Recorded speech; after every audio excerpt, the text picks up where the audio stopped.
में चलता है कि मोहम्मद पैगंबर ने 9 साल की लड़की से विवाह कर लिया, आयशा से, ठीक। और उसी तरीके से चलता है भगवान राम के बारे में। अगर तुम एक पक्ष पढ़ो, भगवान राम ने 15 साल की आयु में 6 वर्ष की सीता से शादी की थी, पढ़ा नहीं होगा आपने।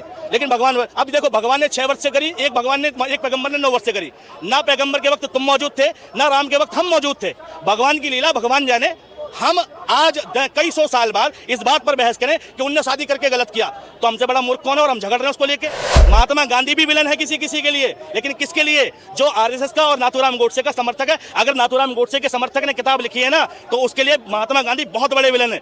अमेरिका पूछता है महात्मा गांधी को, ब्रिटेन पूछता है महात्मा गांधी को, रशिया पूछता है महात्मा गांधी को। भारत के, दुनिया के बड़े बड़े देश महात्मा गांधी का पूजन कर रहे हैं, और हमारे देश के आरएसएसवादी लोग जो महात्मा गांधी का विरोध में लिखते हैं। अगर हम देश में एक तिरंगे के नीचे खड़े होना सीख जाए ना, हमारे दिमाग से मंदिर और मस्जिद निकल के साइड फेंक जाएगा। गलती यही है कि तुम तिरंगे की जगह भगवे के नीचे खड़ा होना चाहते हो। अगर मोदी नहीं रहेंगे तो सनातन नहीं रहेगा, इनका कहने का मतलब ये है। तो भैया, तो तुम्हारा धर्म सही मायने में अगर राजनीति का शिकार है, तो तुम्हारा धर्म सच में बहुत छोटा है। मोदी जी का मोहताज है, एक तुम्हारी धार्मिकता मोदी जी की मोहताज है।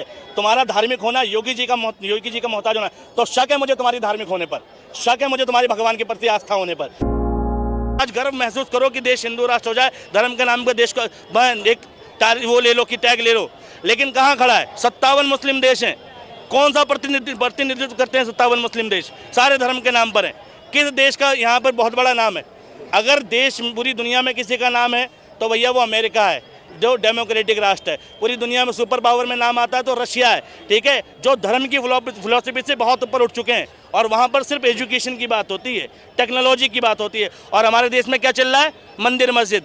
एक पुलिस वाला चलते हुए नमाज पढ़ने वाले व्यक्ति को लात मारता है, तो ये जहरी तो है उसके आदमी में, क्योंकि उसने संवैधानिक पद का गलत इस्तेमाल किया। अगर उसके मन में कानून की बात होती, संवैधानिक तरीका होता, चलो बैठ गए, वो बाद में कागजी तौर पर मुकदमा लिख देता, कार्रवाई कर देता, ये लीगल तरीका था, और जो सजा होती कानूनी तौर पर उसे होती। अगर गलत भी किया था, ये अधिकार उसको किसने दिया कि वो लात मार दे? ये तो अंग्रेजी शासन हो गया। अंग्रेजों ने मंगल पांडे के कंधे पे मारा था, और सुनो, धनानंद ने चाणक्य के कंधे पे लात मारी थी। तो ये तो वही हो गया सेम। तो हम कहाँ चले जा रहे हैं और कौन सा देश दे रहे हैं मोदी जी? बताओ। क्या बोलेंगे? इन्होंने कहे हैं कि महाभारत में हिंदू मुसलमान से लड़ाई नहीं हुआ। सही कहे इन्होंने, सही कहे। लेकिन वो मोहम्मद गोरी कौन था? औरंगजेब कौन था? सुनो सुनो सुनो सुनो सुनो, जो आकर के हमारे 500 हजारों साल पहले आकर के हमारे देश पर शासन किया, और शासन करने के बाद हमारे जो धरोहर थे हिंदुओं की मंदिरें थी, सबको नष्ट कर दिया और उस पर मस्जिद की स्थापना करी। भाई, ऐसी बात नहीं है। कहना तो आसान है, लेक्चर देना तो आसान है, लेकिन उस पर सोचना और बात करना बड़ा कठिन है। आज अगर मोदी जी आए हैं, अब मोदी जी के शासनकाल में राम मंदिर बनी या कोई और मंदिर बनेगा, तो आपको परेशानी किस बात की है? और रही बात, सुनो ने, बहुत परेशानी किस बात? आपने कब कॉमनलवाद की राजनीति? मोदी जी ने मुस्लिम था, मध्य प्रदेश का था, उसने कहा बहुत बढ़िया सरकार चली है, मोदी जी फिर जीत कर कहेंगे। क्यों? उसका विचार देश के प्रति सकारात्मक है, उसको अपनी कौम के नहीं, देश के प्रति सकारात्मक। ऐसी सकारात्मक सोच वाला 2 मिलियन से ज़्यादा मंदिर, 20 लाख से ज़्यादा मंदिर हैं, 3 लाख से ज़्यादा मस्जिदें हैं भारत में, जो कि पूरी दुनिया में नहीं है कहीं भी। दोनों का डेटा पूरी दुनिया में, जितने इस्लामिक देश है उसमें इतनी मस्जिद नहीं है, और जितने हिंदू देश तो 2-4 ही हैं उनमें इतने मंदिर नहीं है। 20 लाख, चलो मस्जिदों में तो कोई चंदा पंदा का जो डेटा है वो ना के बराबर है और आता भी नहीं, लेकिन मंदिरों का डेटा ना। अभी 16,000 मदरसों को यूपी में बंद करने की चल रही है, वो 13,000, और वो फंडिंग कहाँ से? विदेशों से हो रही है। भाई, क्या बोल रहे हो तुम? कहाँ से बोल रहे हो तुम? सुनो सुनो, कहाँ बोल रहे हो तुम? कुछ सोच समझ के बोलो, सोच समझ के बोलो। मस्जिदों में फंडिंग आती है, विदेशी फंडिंग आती है, ठीक है, सरकार उस पर मुकदमा करे, कार्रवाई करे, ध्वस्त कर दे, और कुछ? भाई, सरकार सो रही है, विदेशों से फंड आ रहा है तो बाहर से NFIA आ रहा है, net factor income from abroad बोलते हैं। अगर विदेश से कोई इनकम आ रही है और वो सरकार की निगरानी में नहीं है, उस पर टैक्स नहीं जा रहा, तो भी सरकार का फेलियर है। एक बात। दूसरी बात, मंदिरों से 20 लाख मंदिर हैं देश में, ये मैं अप्रोक्स बता रहा हूँ, ज़्यादा ही है इससे। 100 मंदिर ऐसे हैं भारत में जिसका बजट भारत सरकार से भी 2 गुना है। भारत सरकार पूरे देश को चलाने के लिए जितना पैसा लगाती है, उसका 2 गुना बजट देश के 100 मंदिर, यानी हर एक मंदिर पे इतना चंदा आ जाता है, इतनी चढ़ाई आ जाती है। देश में हिंदुओं की संख्या 97 करोड़, फीसदी में आते हैं 80%, और 80% में गरीब हिंदुओं की संख्या 55%।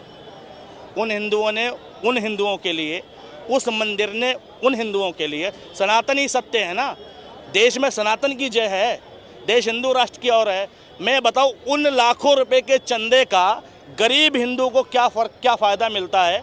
और मैं कह रहा हूं अगर वो मंदिर चाहे मात्र 3 महीने के अंदर देश के हर एक गरीब से गरीब हिंदू को करोड़पति बना सकते हैं चाहें तो।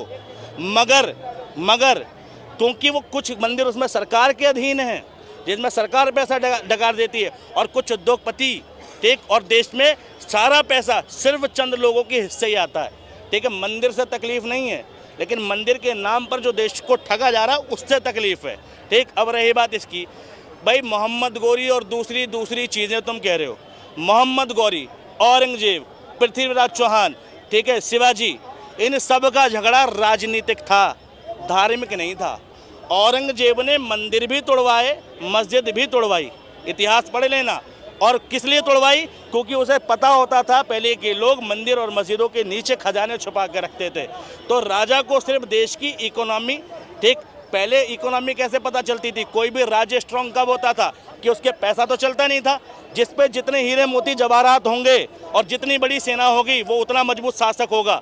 और ये मजबूती देश के मंदिरों में खजाने मिलते थे, देश की मस्जिदों में मिलते थे, क्योंकि भारत एक भैया सिंधु घाटी सभ्यता का देश है।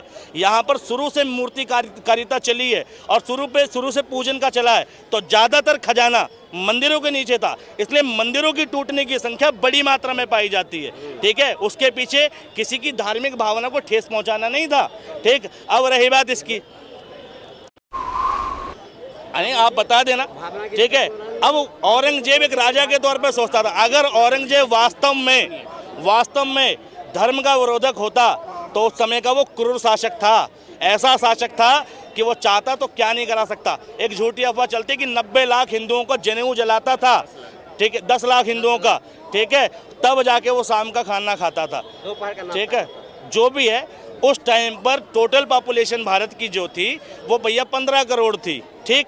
और 15 करोड़ में औरंगजेब का जो शासन रहा है तक, ठीक है, 48 और 49 साल शासन रहा, ठीक। उतने साल में हिंदू बसता गया। भाई फैक्ट पे आओ ना, भाई तुम जो किताबें पढ़ रहे हो वो कौन है? वो किताबें लिखने वाले आरएसएस विचारक लोग, वो कौन है? वो हिंदू धर्म के अनुयायी लोग, वो कौन है जो दूसरे धर्म से नफरत रखते हैं? एक बार किसी सेक्युलर की किताब पढ़ना, एक बार देश के ओरिजिनल इतिहासकार की किताब पढ़ना, दिमाग से धर्म निकल के यूं भागेगा, ठीक है। उसकी किताब पढ़ो ही मत जो पहले से वाइज है, किताब उसकी पढ़ो जो इधर का है ना उधर का है, जिसने न्यूट्रल लिखा है। महात्मा गांधी भी विलन है किसी के लिए, लेकिन किसके लिए? जो आरएसएस का और नाथूराम गोडसे का समर्थक है। अगर नाथूराम गोडसे के समर्थक ने किताब लिखी है ना तो उसके लिए महात्मा गांधी बहुत बड़े विलन है, जबकि पूरी दुनिया जानती है। अमेरिका पूछता है महात्मा गांधी को, ब्रिटेन पूछता है महात्मा गांधी को, रशिया पूछता है महात्मा गांधी को, भारत के दुनिया के बड़े बड़े देश महात्मा गांधी का पूजन कर रहे हैं, और हमारे देश के आरएसएसवादी लोग जो महात्मा गांधी का विरोध में लिखते हैं। अब उनकी किताब पढ़ के कहो कि महात्मा गांधी ने देश का बंटवारा कर दिया, महात्मा गांधी ने नेहरू को जबरदस्ती बना दिया, महात्मा गांधी ने ये कर दिया वो कर दिया, ठीक वैसे ही गलत बात है जैसे मोहम्मद पैगंबर के बारे में चलता है कि मोहम्मद पैगंबर ने 9 साल की लड़की से विवाह कर लिया, आयशा से, ठीक। और उसी तरीके से चलता है भगवान राम के बारे में। अगर तुम एक पक्ष पढ़ो, भगवान राम की सीता से पढ़ा नहीं होगा,